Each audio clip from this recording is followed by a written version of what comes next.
another 32 kilometers of flat-out gravel racing to the second day of the Toyota Cape Dealer Rally. It will also be the last chance of the day for any of the protagonists to try and influence the outcome, as after these two stages, the crews will head back to Caledon. With so many top drivers and top S2000 machines, top 10 position in a stage, let alone an overall rally, is an achievement nowadays. Wildo Dippenaar and Morne de Tooy did exactly that when they set the 10th fastest time on this fast stage.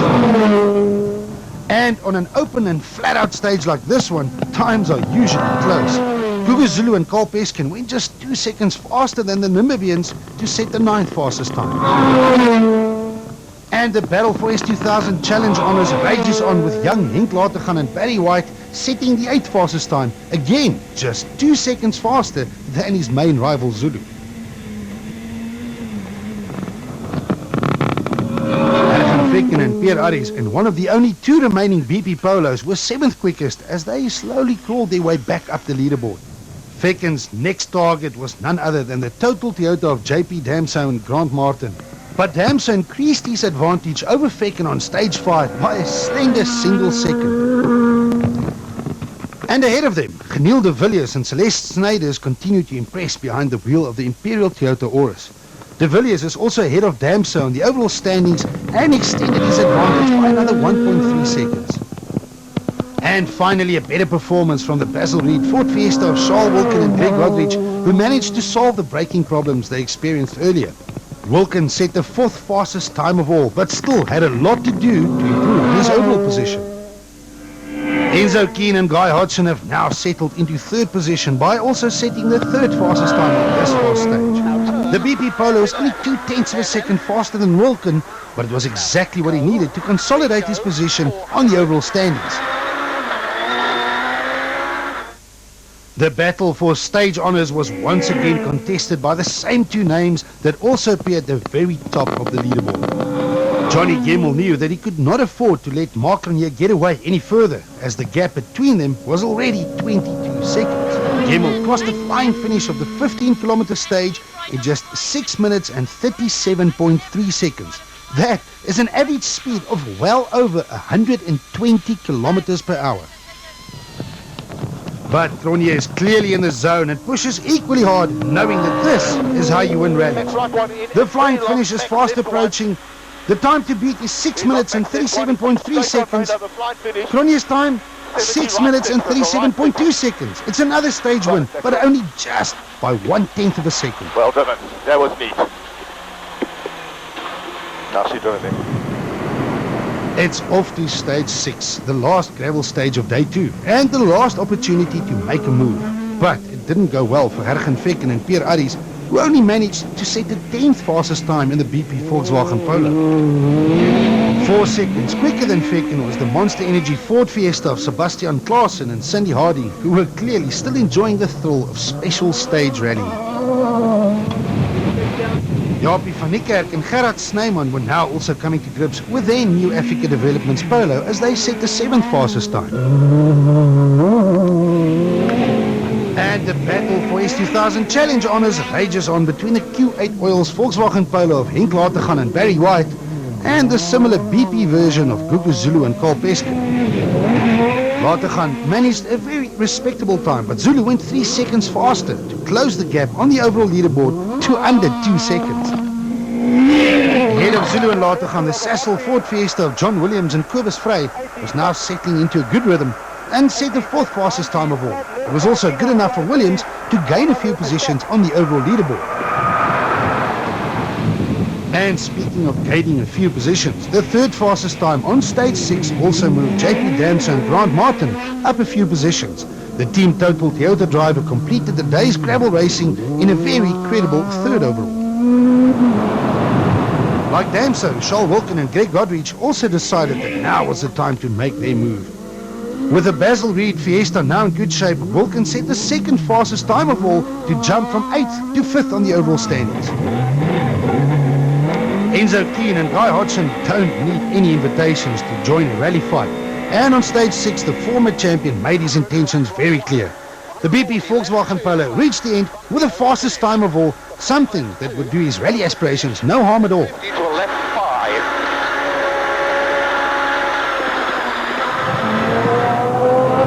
But what about the fight for the overall rally lead between Marc Cronje and Johnny Gemmel? Gemmel has managed to settle the ship by not letting Cronje get further away over the last 2 stages. But split times indicated that the Castrol Toyota had a problem. Yes, a time of 9 minutes and 14 seconds was a full 33 seconds slower than Keen's stage-winning time. And we had no power steering from 2Ks into the stage, so it was quite a problem. With Gemmel losing precious time, the door was wide open for Marc Cronje to extend his lead.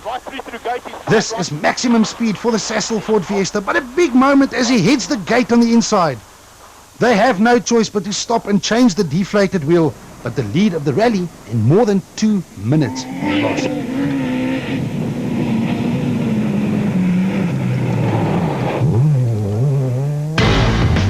Huge drama on the last gravel stage of day 2 sees a number of changes to the leaderboard. Marc Cronje loses more than 2 minutes and drops from 1st to 6th, while Gemmel is your new leader. Kuhn, however, is only 16 seconds behind, while Damso, Williams and Wilken all gain positions. De Villiers drops a few spots, while less than 2 seconds separate Lateghan and Zulu in 9th and 10th, respectively. Marc Cronje just lost the lead of the Toyota Cape Dealer Rally. Will Gemmel hang on to his advantage? Will Kuhn record his best result of the year? And how far up the leaderboard can Cronje recover? Join us after the break. We've just reached the halfway mark of the 2012 Toyota Cape Dealer Rally. And we've also just seen how the rally was turned on its head as the fast farmland roads have just claimed an important victim. Marc Cronje was in a class of his own, but the Sasol Ford driver just lost more than 2 minutes.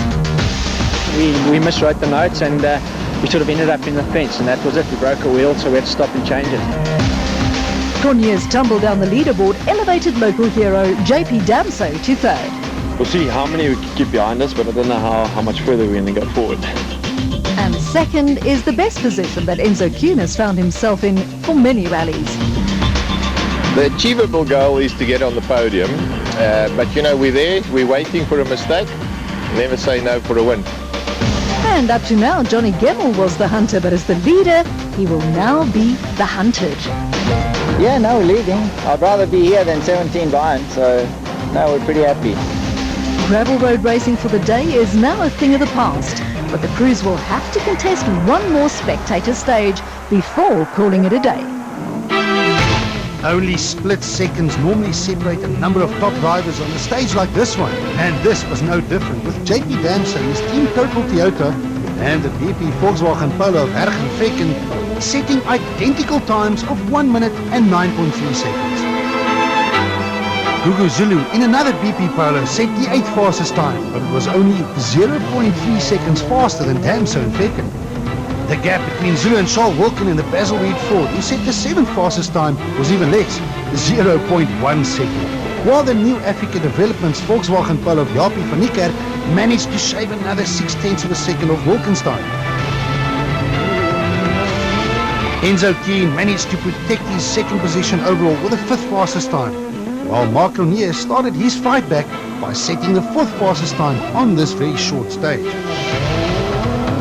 In fact, Cronje's Sasol Ford teammate John Williams' 1 minute and 8.1 seconds was identical to the time set by Cronje, while Johnny Gemmel managed to extend his overall rally lead with a further 0.4 of a second by setting the 2nd fastest time off.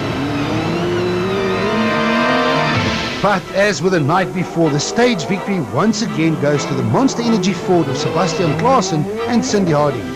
It seems as if Klaassen is quickly becoming a spectator stage specialist, but it did little to improve his overall standing.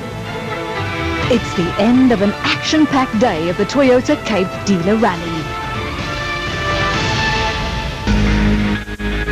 Unfortunately, the crews did not have long to rest, as the final day of the Toyota Cape Dealer Rally started early, with the same fast roads winding their way through the Oeverberg, just waiting to penalise the smallest of mistakes. Stages 8, 9 and 10 are exact repeats of stages 4, 5 and 6 from the day before. so the drivers will be familiar with the roads.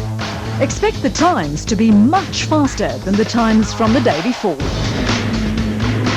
There were now many battles raging for top 10 positions and valuable championship points. The BP Polo of Guguzulu started the day with a slender 0.7 second advantage over his young rival Henk Latergan in the Q8 Oils Polo. Zulu's intercom problems from the day before seem to have been sorted as he managed to increase his lead over the youngster by another full 3 seconds on stage 8.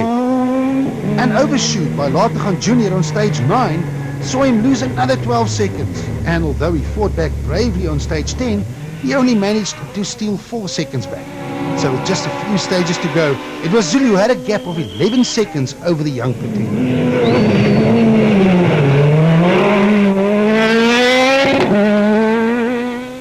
Former double champions Hergen Fekken and Pierre Arries were in very unfamiliar territory. The BP Volkswagen driver was battling a bad dose of flu during Friday, and not having a clear head is most definitely not what you need on these roads. Fekken felt much better on Saturday and set out to climb as high up the leaderboard as possible. But with everyone else also driving like crazy, and to try and achieve a good result, the former champion had to be content with 8th position with only a few stages remaining.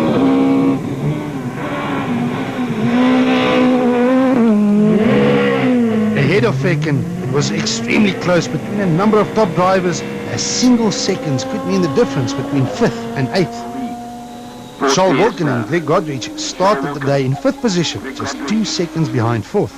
The Basil Reed Fiesta driver showed good pace towards the end of the previous day and set out to improve on the standings. But a misfire under the bonnet quickly put an end to any aspirations he had of a good finish. With not having all the Fiesta's power available, Wilken dropped from 5th to 8th after stage 8, but recovered to 7th position after the end of stage 10.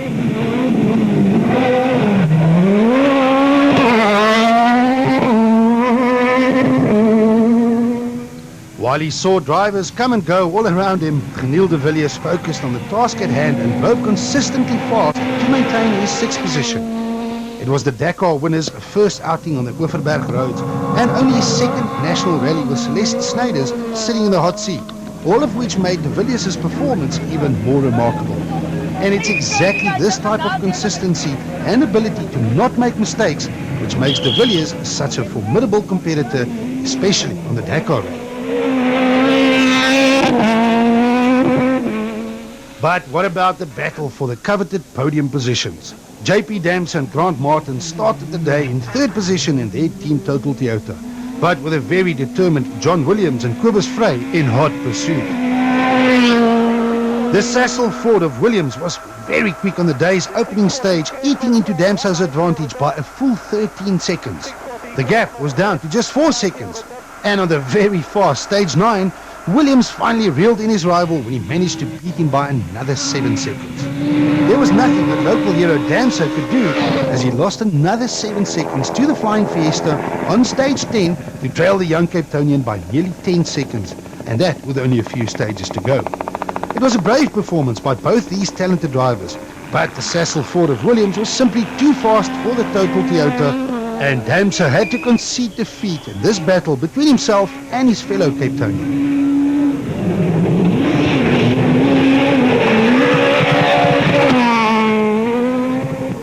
While Damse and Williams were fighting it out for what they hoped would be the final podium position, Mark Cronje and Robin Houten were now in a charge back up the leaderboard.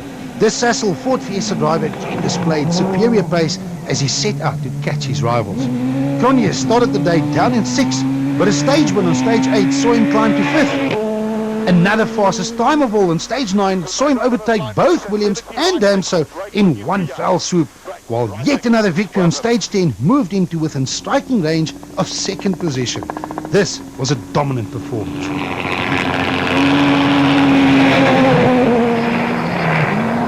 Enzo Keen and Guy Hodgson now had it all to do. The gap between their BP Volkswagen Polo and the leading Castrol Toyota of Johnny Gemmell may have been a bridge too far, so the former double champion decided on protecting his 2nd position instead. 2nd is also the best position for the new BP Polo in 2012, and Keen had clear instructions from his team bosses to not throw it away. He did not make any mistakes, but now had to have eyes on the back of his head to keep track of Cronje, who was closing in and fast. With a very comfortable gap of 17 seconds at the start of the day, everyone was expecting Johnny Gemmell and Callan Swan to take it easy. But Johnny Nitro, as he is called by his loyal technicians, only knows one speed. Cronje may have won all three of the morning stages, but Gemmell set the second fastest time on all three accounts, and in the process managed to increase his lead over second-placed man Enzo Klein from 17 to 41 seconds. This was looking good for the Castrol Toyota driver to achieve one of the ultimate feats in South African rallying, that is, to win your sponsors event.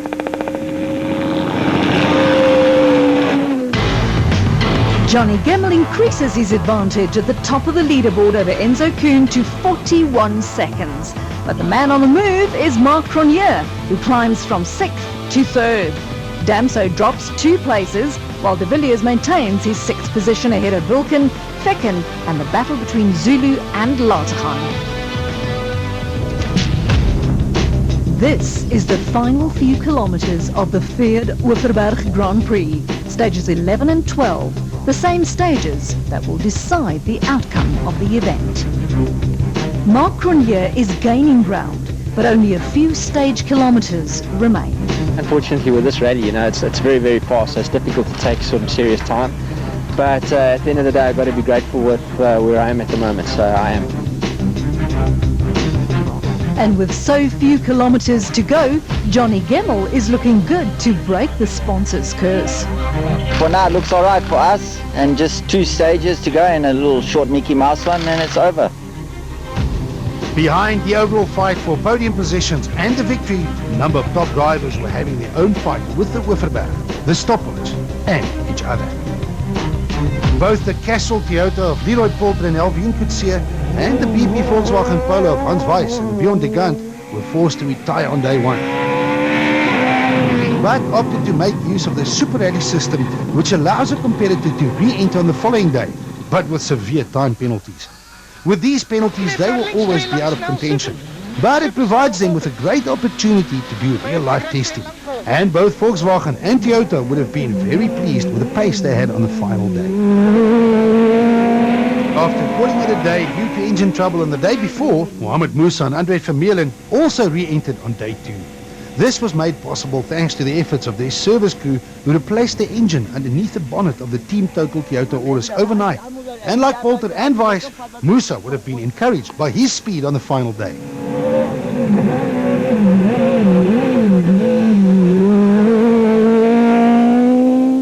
Ahead of them, Wilno Dippenaar and Morne de Toey enjoyed a baptism of fire in the Oeverberg behind the wheel of the PZN panel beaters McCarthy Toyota. It was the young Namibian's first outing on these roads, and he will return to Namibia with a 3rd place in the new for 2012 S2000 Challenge class.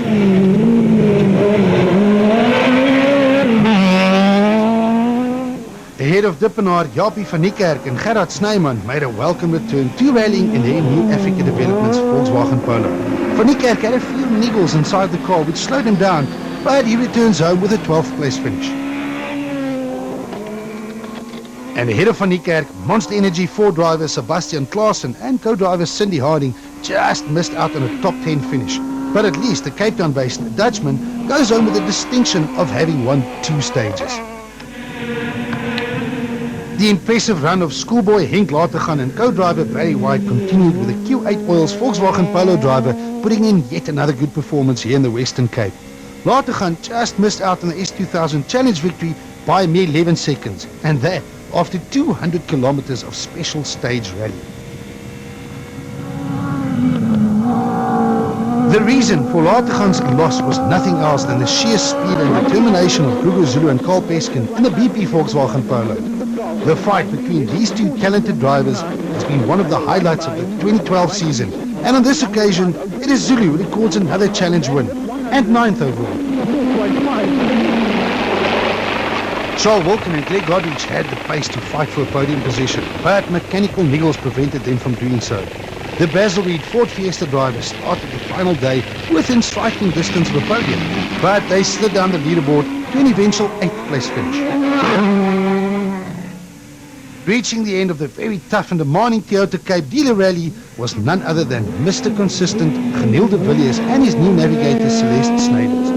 The Imperial Toyota driver is still getting used to conditions that are very different from what he is more used to on the Dakar, but he will have a few other drivers worried with his speed and his 7th place finish.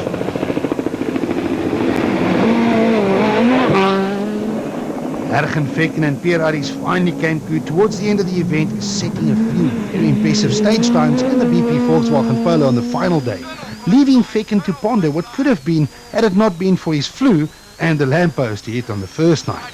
They overtook a number of drivers on the final day, including De Villiers, to finish 6th by a mere 0.2 of a second.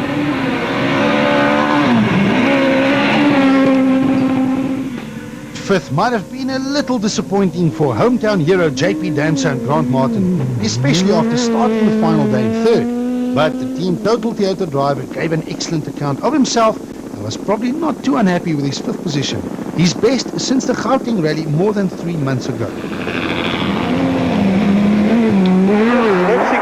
Besides Gemmel and Cronje, Sassel 4 driver John Williams and Kobus Frey is the only other driver to have won an event so far in 2012. This year's Toyota Cape Dealer Rally did not quite yield the same result, but a very solid 4th place finish will now move the Cape Townian up into 3rd in the overall title chase.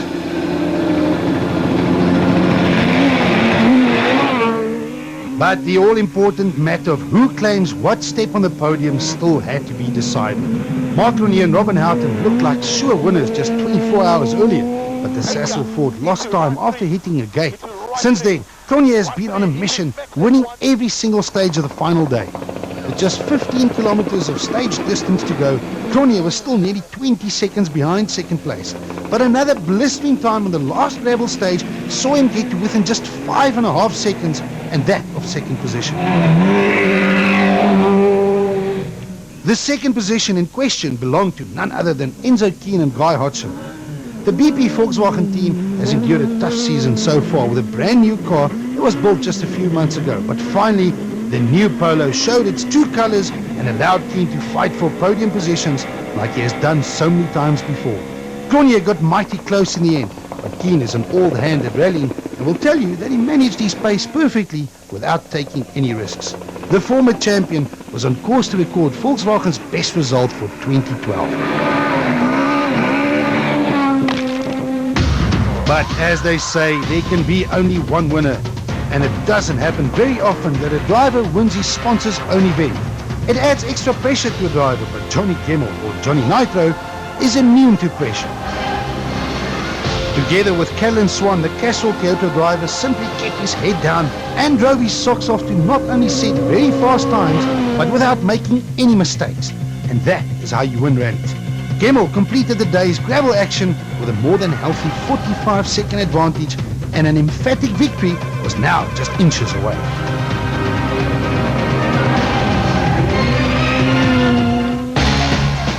Well, maybe not inches, in fact exactly 1.27 kilometers. The final showdown of the 2012 Toyota Cape Dealer Rally is a repeat of the short spectator stage from the day before, in front of an appreciative crowd at the Caledon Rugby Club. Cronje still had 5 seconds to make up to catch Kuhn for 2nd position, and although he managed to beat Kuhn on this short stage, it was only by 0.2 of a second. A great comeback and 3rd position for the Sassol Ford Fiesta driver. Kuhn, however, knew exactly what he had to do. The BP Volkswagen driver stayed clear of trouble and pavements and reached the end of Volkswagen's best result of 2012. But the Toyota Cape Dealer Rally was all about one man and his lady co-driver Carolyn Swan, who braved the fast pace of the Witwatersrand Grand Prix. Johnny Gemmel completes the final stage to claim an emphatic victory on Toyota's own event. In the end, 45 seconds separated Gemmel from 2nd place Kuhn after nearly 200 kilometers of flat-out gravel racing. Cronje did exceptionally well to climb to 3rd, with his Sassol teammate Williams claiming 4th. Local man Damso took 5th ahead of Fekken and a steady De Villiers. Wilken, Zulu and Lateghan made up the top 10. He was the fastest over the 3-day Toyota Cape Dealer Rally, but Marc Fournier had no choice but to settle for third. Yeah, I'm happy to come back with the third and taking the points forward. The last thing is that I think we showed that we've got a fair amount of pace, and we proved that in the last race and carried that momentum forward. Second position is the best result so far for both Enzo Kuhn and his BP Volkswagen team in 2012. It's great to be here with the team, and we're all a big family and we all share in the results, so it's stunning for me. And a dream come true for Johnny Gemmell to not only win Toyota's event, but to also reclaim the top spot on the championship points log. Now we're leading. We came to this event trailing by a point. Now we're ahead by 5 points, I think it is. So things are good. Looking forward to the next one.